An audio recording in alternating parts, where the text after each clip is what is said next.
Does it ever feel like the harder you try to make something happen, the more life seems to push back? You plan, you think it through, you try to do everything right, and yet somehow nothing cooperates.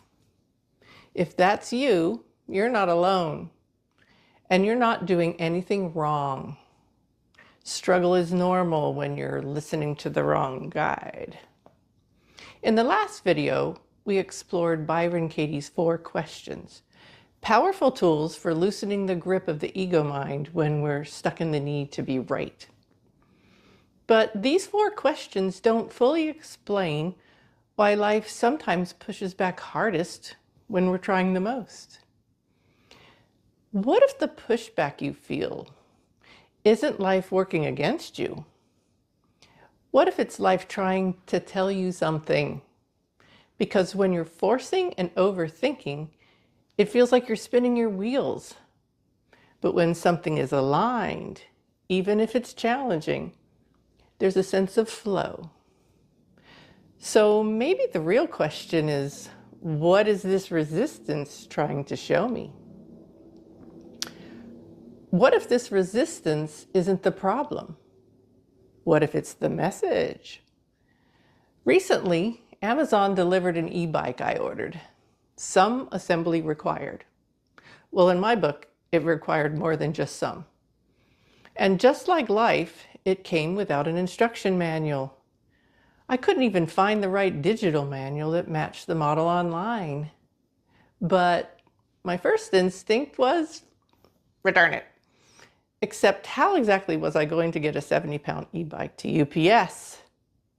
So there it sat in my foyer, this giant unassembled metaphor for my life, while my ego mind did what it always does. Analyze, plan, compare, try to control the outcome.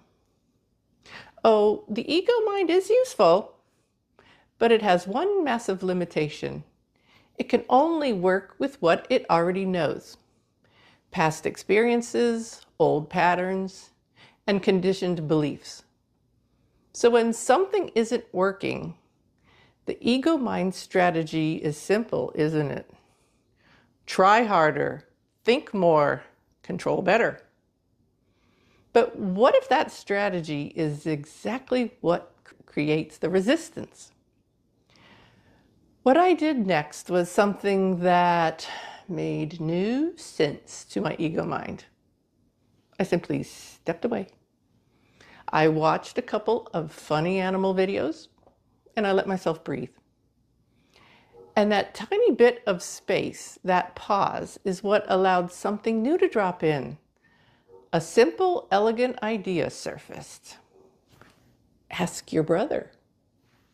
Now, my brother is a biking enthusiast. He's an expert.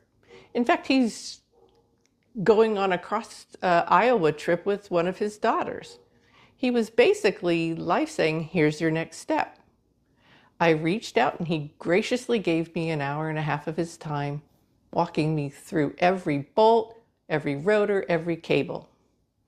Step by step, no forcing, no frustration.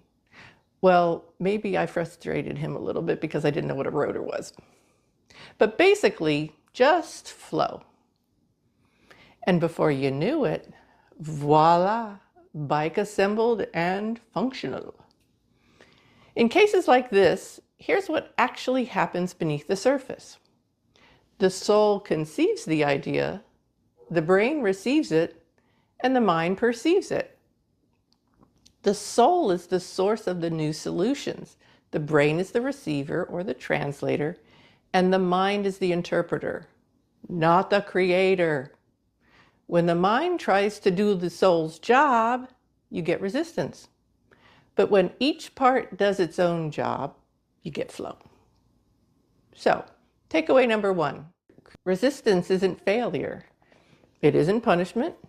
You can see it as feedback. It's life asking, why must you row against the current? Takeaway number 2. The ego mind has limits.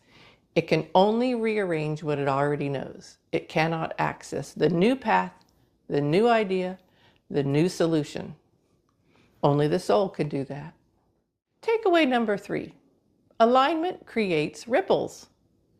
When you shift from ego mind to soul, the effects ripple outward. Your inner alignment influences your outer experience, as well as the lives you touch, far more than you realize. And finally, takeaway number 4. You only need the next step. You don't need to know the whole path. You don't need to control the outcome. Your only job is to take the next aligned step. Just like my brother guiding me through that e-bike assembly, your soul always offers the next step. Always. Even when you can't see the whole picture. You see, soulful living isn't about trying harder. It's about aligning differently. So let the soul lead, let the brain receive, and let the mind interpret without taking over. And this raises an even deeper question. If alignment matters more than effort, then what role do circumstances actually play? In the next video, we'll explore a powerful idea. Circumstances don't matter. And once you see why, you may never relate to your challenges the same way again. Meet you there.